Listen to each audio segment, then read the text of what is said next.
Welcome to the Explainer. Today, we're diving into an absolutely astonishing premise, an empire that stood at the literal crossroads of Europe, Asia, and Africa for 6 centuries. We're going to explore the rise, the dominance, and the ultimate transformation of one of the most powerful states on Earth. We'll be tracing its incredible journey, pulling apart the structural secrets of how it lasted so long, and examining the pressures that finally brought the whole thing down. 600. For more than 6 centuries, the Ottoman state endured. Just let the sheer scale of that longevity sink in for a second. It outlasted almost any other major imperial dynasty in history. While the rest of the globe was experiencing the Renaissance, the Industrial Revolution, and the dawn of the modern era, this single empire survived. They weathered devastating plagues, massive internal rebellions, the rise of rival empires, and sweeping global economic shifts that toppled other governments in a fraction of the time. So the central question we've got to answer today is right here. How did a small, seemingly insignificant frontier principality grow to become a global superpower that endured for over 600 years? And perhaps just as importantly, how did an empire with that much historical momentum eventually fracture and collapse? Okay, let's dive into this. To understand this massive timeline without getting lost, we'll be moving through 6 clear sections. 1. Rise of an empire. 2. The Golden Age. 3. The Turning Point. 4. The Age of Reform. 5. The Final Collapse. And 6. A Lasting Global Legacy. Section 1. Rise of an Empire. Our story kicks off in the highly volatile, politically fragmented world of 13th century Anatolia, right on the frontier of the severely weakened Byzantine Empire. So this early era was defined by a rapid succession of highly capable rulers who knew exactly how to capitalize on the massive power vacuum left by the Byzantines. First, Osman I founds the state in the late 13th century. Then, moving into the 14th century, Orhan and Murad I daringly expand the territory into Europe. Now, it wasn't a straight, easy line to the top. Notice the date, 1402. The Ottoman ruler Bayezid I was actually decisively defeated by the legendary conqueror Timur, and the young empire plunged into a chaotic civil war. It almost collapsed entirely right then and there. But, incredibly, they bounced back even stronger, centralizing their power and setting the stage for one very specific pivotal year. 1453. This is the year literally everything changes. Mehmed II, one of the most famous and ambitious rulers in Ottoman history, set his sights on the ultimate, seemingly impossible prize, the Byzantine capital of Constantinople. The city had these massive, legendary walls that have repelled invaders for over 1,000 years. But Mehmed brought an incredible, terrifying innovation to the battlefield.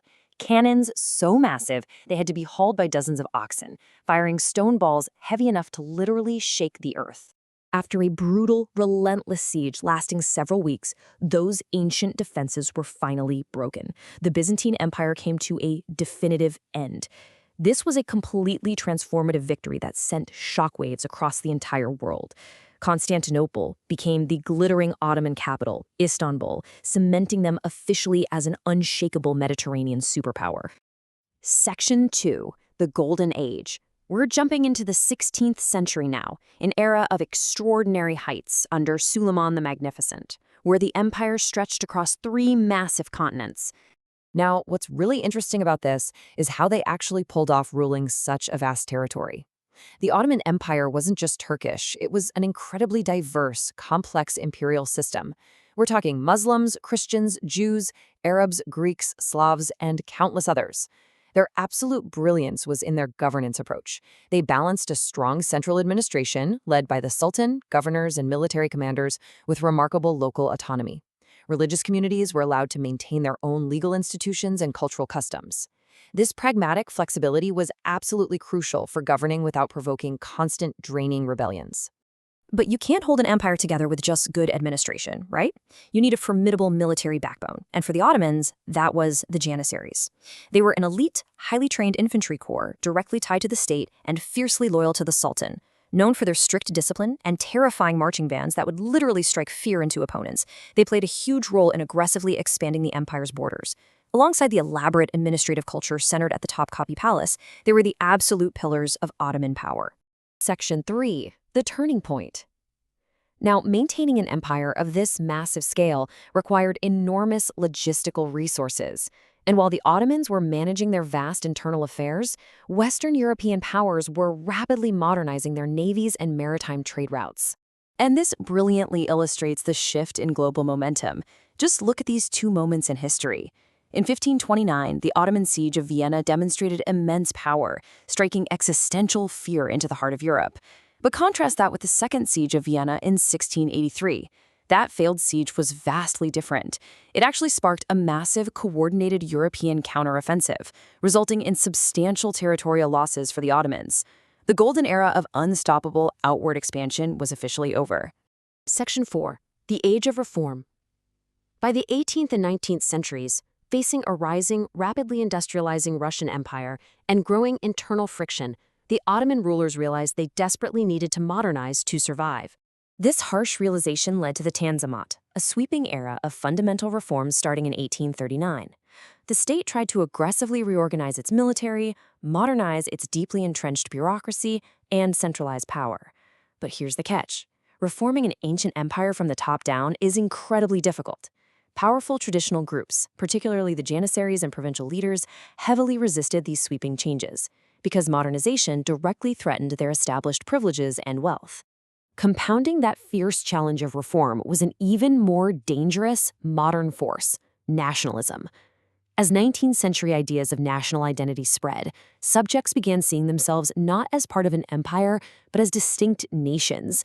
You have the Greek demand for independence in the 1820s, Serbian pushes for autonomy, Bulgarian, Armenian, and Arab national movements all gaining traction.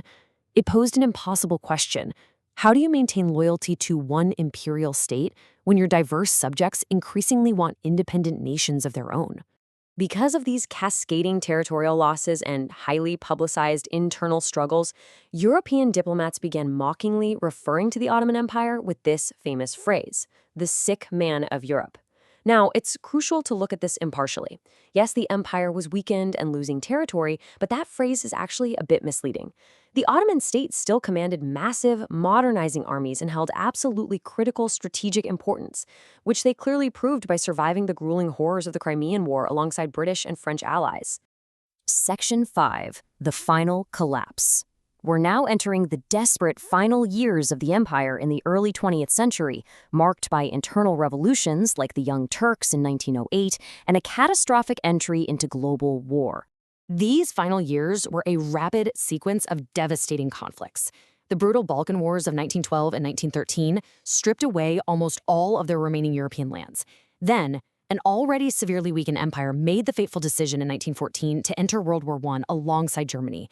They fought fiercely across multiple harsh fronts, including a major, incredibly bloody defensive victory at Gallipoli in 1915, but fighting massive external enemies and internal revolt simultaneously was completely exhausting.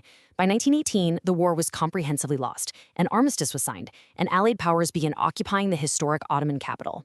Section 6. A Lasting Global Legacy. At that grim moment after World War I, it seemed the Ottoman state might disappear completely. But the story wasn't quite over yet. Let's see how this builds into our modern world. The transition from total defeat to a modern nation happened in dramatic phases. Step 1. The victorious allies planned to divide up the Ottoman territories. But Step 2 changes everything.